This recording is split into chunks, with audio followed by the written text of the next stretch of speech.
It's been more than 3 years since a new essential air service bid has been awarded at the Scottsbluff Airport, and officials last week rejected the latest proposal. KNEB.TV News starts right now. From your trusted source for news in western Nebraska and eastern Wyoming, this is KNEB.TV News.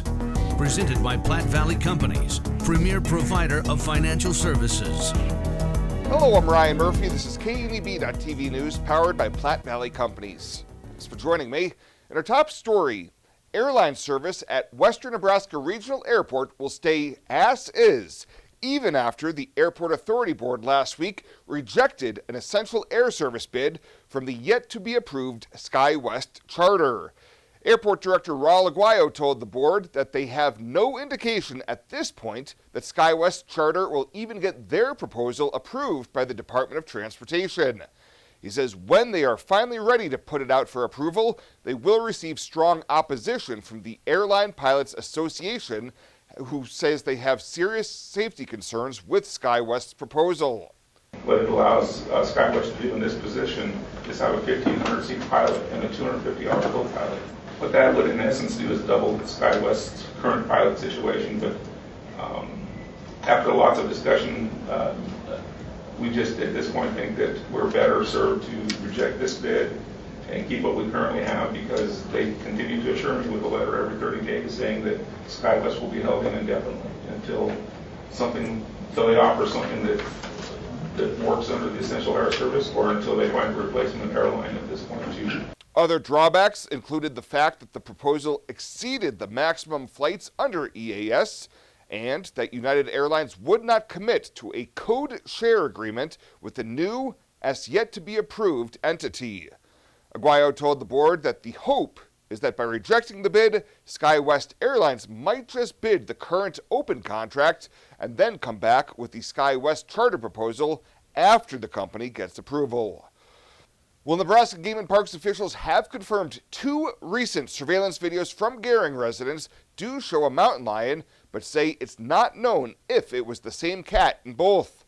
Doorbell video from the early morning hours of March 9th showed a mountain lion roaming a yard near Oregon Trail Park, with a similar video capturing a cat west of Gering High School early Sunday morning. Authorities say a search this past weekend by NGPC and law enforcement was unable to locate the animal in question. Officials remind residents that mountain lion attacks are rare, and if you spot one in person or captured on video, you should contact the Nebraska Game and Parks Commission or local law enforcement immediately. According to the agency's response plan, a mountain lion found within city limits will be killed to ensure safety of the public if it can be done safely. We'll have more news right after this. Swipe right, swipe left, endlessly searching. Finding the perfect match isn't always perfect, but it can be when it comes to finances. Nora found the perfect business loan. Jenny opened her first savings account. Grammy loves her checking account. We found a match for Wilson Farms. The Sandersons were matched with a mortgage. Regardless of your financial situation, Platte Valley Bank will match you with the perfect solution. Find your match at Platte Valley Bank. Life is crazy. Pain is stressful. How can anybody concentrate with these busy schedules? Now you can. This is Ben Moravec coming to you from Hydrozen, a float therapy business right here in Scottsbluff. I'm here today to let you know we now have memberships for $49 monthly. You can guarantee yourself at least 1 float per month. You know how floating keeps your muscles relaxed, your joints relieved, and your brain clear to think? Now you can float at a reduced rate each month. Inquire today at hydrozenfloat.com or call us at 308-63-FLOAT. Hydrozen. Unplug and recharge.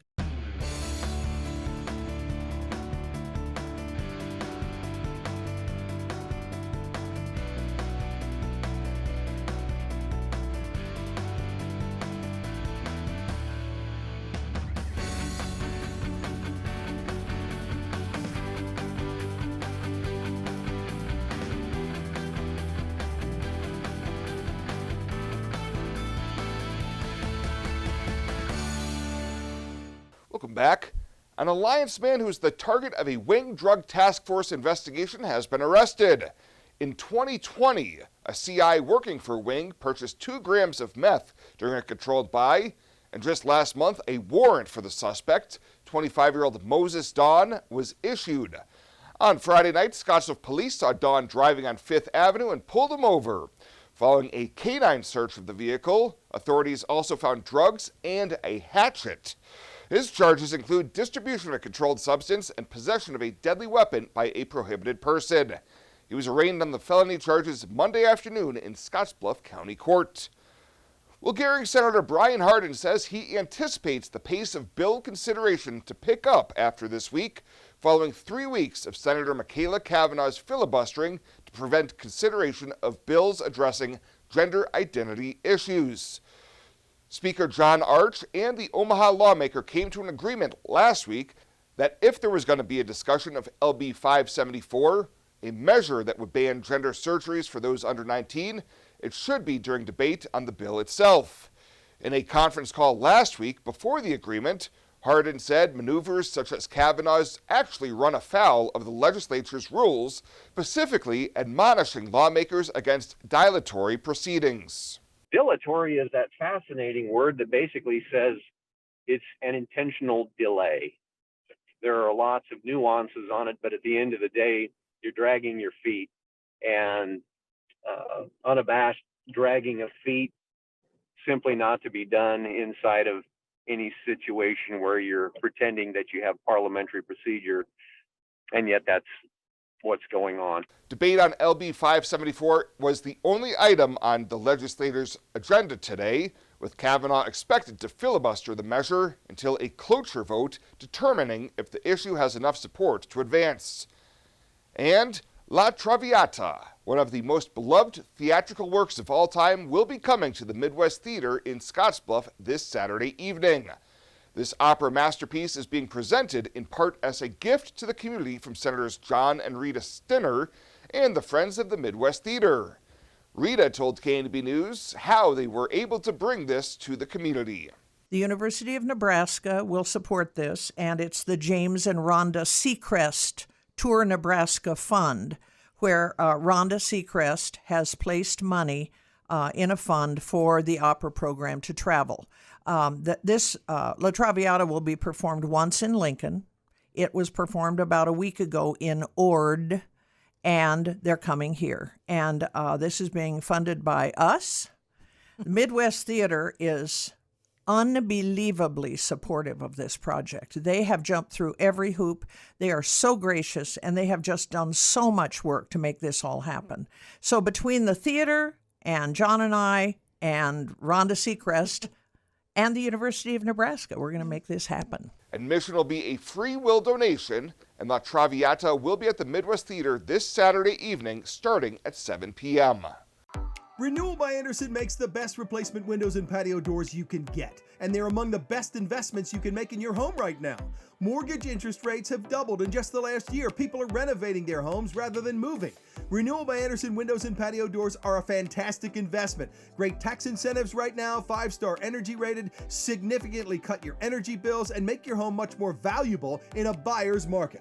Snap that QR code, visit rbawyoming.com right now to start the conversation.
This is KNEB.TV Ag News from the FNBO Ag Desk.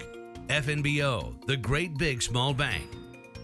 Many producers who want to prevent soil erosion, improve nutrient cycling, sustain their soils, and protect the environment have been adopting the practice of planting cover crops. At this year's Fremont Corn Expo, Extension educator Katja Kuhler-Cole was on hand to discuss corn production practices for soil health. This week, Bryce Duskett was joined in studio by Katja to discuss those practices and more. Let's talk a little bit about Nebraska cover crops. What can you share with us about the number of acres that are put into cover crops each year?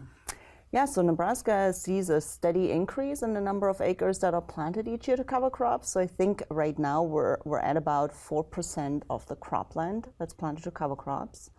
So a lot of that is probably seed corn acres, followed by some soybean and corn acres. Of course, 4% is still a relatively low number. Hopefully we're able to increase that a little bit more with our work in the next few years. It's an interesting stat sharing that 4% of acres are put into cover crops each year. What are some of the most popular varieties of cover crops that are being planted here in Nebraska?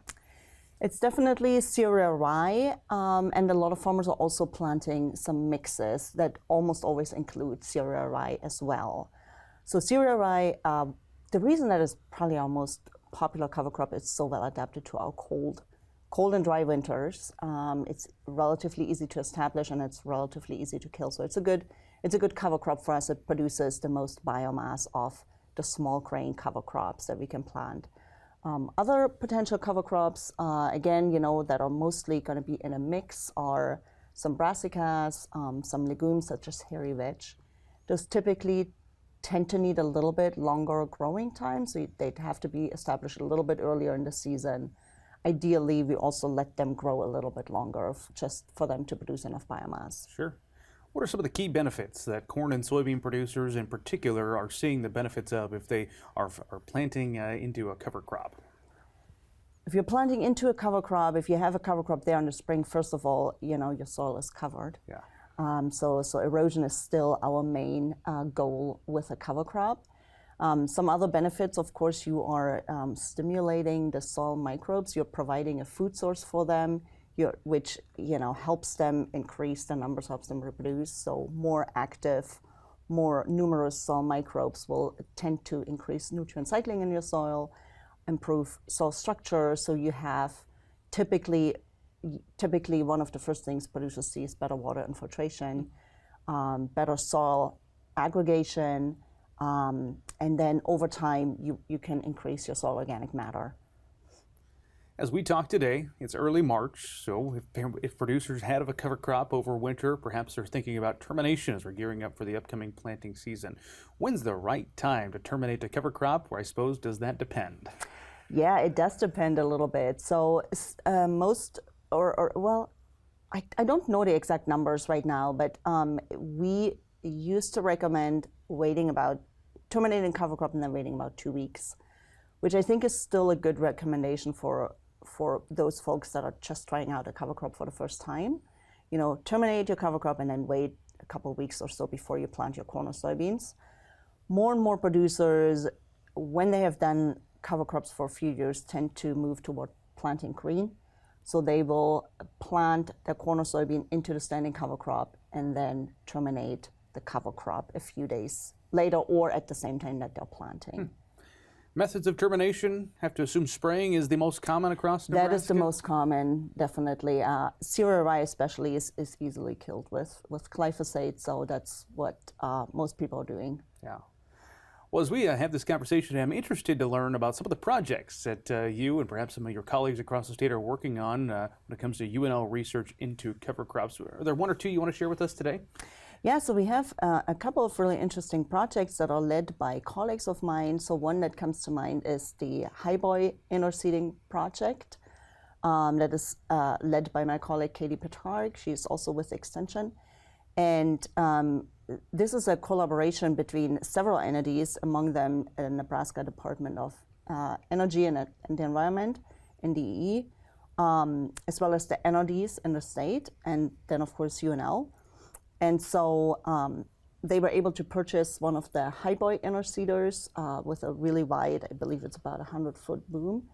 And so this is a demonstration project mostly where we collaborate with farmers and plant a cover crop in their fields, in certain fields. So with this project, we're planting the cover crop in late August to about early October, either a cereal rye or a mixed cover crop, and then it will be terminated in the spring. And so farmers are actually able to sign up for the project, I believe. So more information can be found on our website on that. Okay. Well, we appreciate you coming in today. Is there anything else you want to share with our audience? If you plant a cover crop, or if you're hoping to plant one, now's the time to kind of start planning about that, because one important thing that people tend to forget about is even if you're planting a cover crop in the fall, you're making some decisions now. For example, your herbicide program, you got to make sure that your herbicide program is compatible with the cover crop that you're planting in the fall. So cereal rye, if you're thinking about planting a cereal rye, there's a lot of herbicides that you can choose, but if you're thinking about planting a more diverse mix, especially those that include brassicas, you really have to make sure that the herbicides that you're applying this spring and summer are not negatively impacting your cover crop that you will plant in the fall.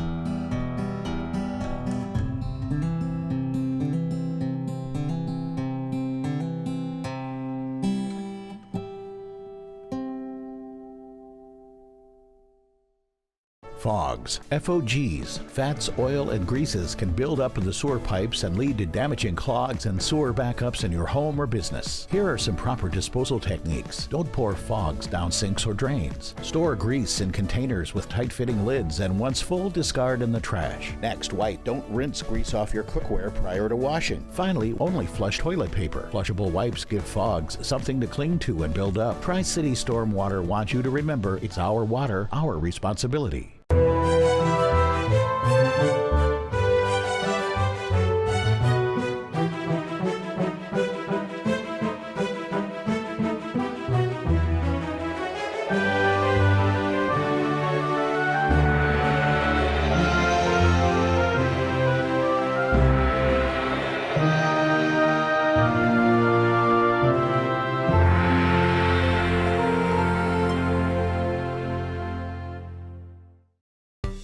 Well, let's take a look what's happening on today's community calendar.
The community calendar is brought to you by Riverstone Bank.